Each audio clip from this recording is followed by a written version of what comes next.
आपण या ठिकाणी पाहतोय आता इंडिया आघाडीकडून निवडणूक आयोगाच्या कार्यालयावर आता हा मोर्चा निघालेला आहे। या आंदोलनाला आता सुरुवात झालेली आहे। राहुल गांधी यांनी निवडणूक आयोगाच्या मतदार याद्यांमध्ये घोळ असून मतचोरी होत असल्याचा आरोप केला होता।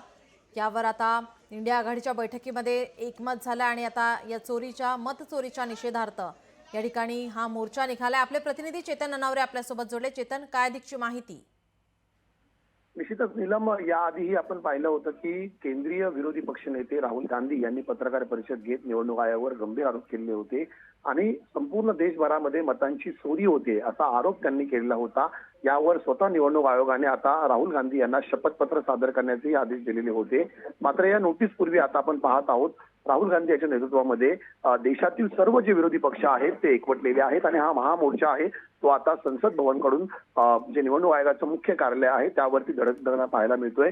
बहुतेक खासदार आपण पाहत आहोत त्याच्यामध्ये सामील झालेले आहेत। मग महाराष्ट्रामधून स्वतः शरद पवार असतील, अरविंद सावंत असतील किंवा देश पातळीवर ज्यांची मोठी मोठी नावं आहेत अशा गांधी कुटुंबातील स्वतः राहुल गांधी यांच्या बहीण असतील किंवा जया बच्चन असतील, अशी वेगवेगळी मोठी नेते या संपूर्ण मोर्चामध्ये दिसून येत आहेत आणि प्रामुख्याने निवडणूक आयोगाला काही सवाल उपस्थित केले जात आहेत की तुम्ही एकंदरीत गेल्या 5 वर्षांमध्ये जेवढी मतदार संख्या वाढवली नाही त्या तुलनेमध्ये गेल्या 6 महिन्यामध्ये म्हणजे निवडणूक होण्याच्या 6 महिन्याआधी झालेली जी मतदारांची यादी होती त्यामध्ये वाढलेली संख्या होती ती अधिक दिसून आलेली होती।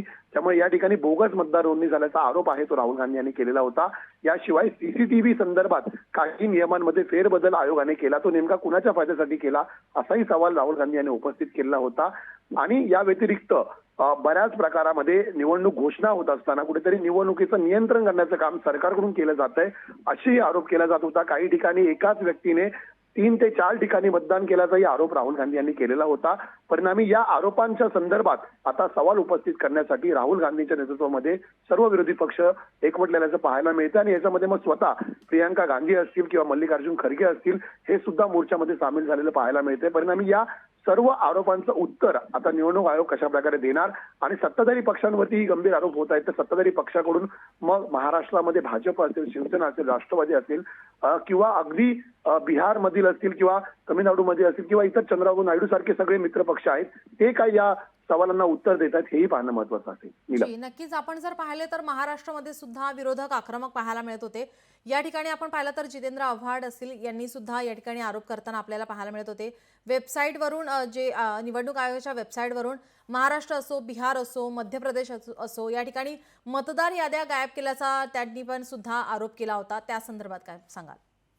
निश्चितच नीलम, कारण आरोप प्रत्यारोपांच्या फैरी सुरू आहेत। एकीकडे राहुल गांधी महाविकास आघाडीतर्फे आणि एकंदरीत इंडिया आघाडीतर्फे महाराष्ट्रामध्ये महाविकास आघाडीचे नेते असतील राहुल गांधींच्या पाठोपाठ आणि देशामध्ये इंडिया आघाडीचे नेते राहुल गांधींपाठोपाठ सत्ताधारी पक्षावर आरोप करतायत की कशा प्रकारे ईव्हीएम मध्ये घोळ करून आणि बोगस मतदारांची संख्या वाढवून भाजप एकंदरीत मित्र पक्षांसहित सत्तेवर आल्याचं आरोप होतोय। मात्र दुसरीकडे भाजप सहित जे मित्र पक्ष आहेत ते सुद्धा प्रत्यारोप करताना पाहायला मिळतात की जर आम्ही कुठल्याही प्रकारची मतदार नोंदणी वाढवली असेल वेगळ्या प्रकारे याच्यामध्ये बोगस मतदार झाले असेल तर आपण नियुक्त केलेल्या बीएलओंनी कुठल्याही प्रकारचा आक्षेप का घेतला नाही।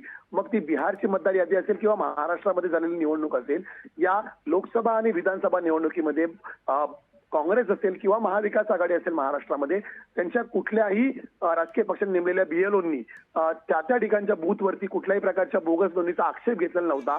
जर आपले बीएलओ प्रत्येक मतदार निहाय टिकमार करत असतील आणि कुठेही आक्षेप नोंदवला जात नसेल तर मग मतांची चोरी झाली हा आरोप राहुल गांधींचा निराधार असल्याचा जे उत्तर आहे ते सुद्धा सत्ताधारी पक्षाकडून देण्यात येत होतं। परिणामी आता निवडणूक आयोगावरती हा मोर्चा आपण धडकलेला आहे। आपण पाहत आहोत सर्व विरोधी पक्षातील खासदार आहेत, स्वतः प्रियंका गांधी असतील टाळा वाजवत आता कुठेतरी निवडणूक आयोगाचा निषेध व्यक्त करताना पाहायला मिळतात। स्वतः संजय राऊत आपण पाहू शकतो या मोर्चामध्ये सामील झालेले आहेत।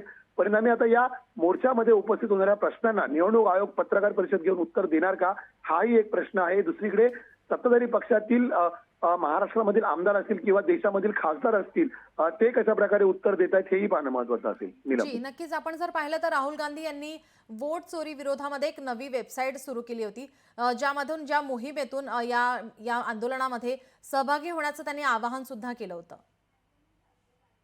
कारण एकंदरीत एक पॉवर पॉइंट प्रेझेंटेशन सुद्धा आपण राहुल गांधी यांनी दिल्याचं पाहिलं होतं आणि त्यामध्ये काही पुरावे सादर केलेले होते की हे पुरावे माझ्याकडे आहेत। त्यांनी अक्षरशः कागदपत्रांचा ढिगारा त्या ठिकाणी दाखवलेला होता. मात्र याच त्यांच्या प्रेझेंटेशन नंतर निवडणूक आयोगाने सुद्धा त्यांना लेखी पुरावे सादर करण्याचे सूचना केलेली होती. मात्र त्यानंतर या सूचनेनंतर अद्यापपर्यंत राहुल गांधी असतील किंवा इंडिया आघाडीकडून कुठल्याही प्रकारचं उत्तर अद्यापर्यंत या आयोगाच्या सूचनेला देण्यात आलेलं नाहीये, या नोटीसला देण्यात आलेलं नाहीये.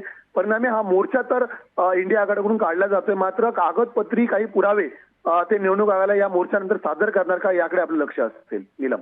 जी नक्कीच, याचे अपडेट आम्ही घेतच राहू. तुर्तास धन्यवाद आपण दिलेल्या माहितीसाठी. आपण पाहतो एकीकडे इंडिया आघाडीचा मोर्चा तर या ठिकाणी ठाकरेंच्या शिवसेनेचं आंदोलन या ठिकाणी सुरू झालेलं आहे. आज राज्यभरामध्ये ठाकरेंच्या शिवसेनेने देखील आंदोलनाचं हत्यार उचललंय. कलंकित आणि भ्रष्ट मंत्र्यांच्या हकालपट्टीसाठी प्रत्येक जिल्ह्यात या ठिकाणी आंदोलन करण्यात येणार आहे.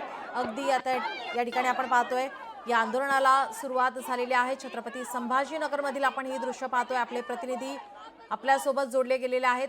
सचिन बडे आपल्यासोबत जोडले. सचिन, आपण पाहतोय ठाकरेंच्या शिवसेनेचं या ठिकाणी आंदोलन सुरू आहे, काय अधिकची माहिती? नीलमजी, आपण पाहताय छत्रपती संभाजीनगरमध्ये सुद्धा या राज्यव्यापी आंदोलनाचा एक भाग पाहायला मिळतोय. कारण सरकारच्या काही वादग्रस्त नेत्यांविरोधामध्ये आणि ज्या नेत्यांवर भ्रष्टाचाराचे आरोप झालेले आहेत त्या नेत्यांच्या विरोधामध्ये या ठिकाणी शिवसेना तो बाळासाहेब ठाकरे पक्षाचे आंदोलन पाहायला मिळते. आपण जर माझ्या मागे पाहिलं तर यांच्या हातामध्ये आपला बॅनर दिसत असतील, फोटो दिसत असतील किंवा गळ्यामध्ये जे काही पत्ते आहेत ते पत्ते टाकल्याचं पाहायला मिळतंय. आणि यांनी जो काही रोष आहे तो व्यक्त केलेला आहे, संताप व्यक्त केलेला आहे. आणि दुसरीकडे राजीनाम्याची मंत्र्यांची मागणी जी आहे ती केली जाते. काही नेते असे आहेत त्यांचे वादग्रस्त विधान किंवा त्यांच्या कृतींमुळे या ठिकाणी संताप जो आहे तो व्यक्त केला जातोय.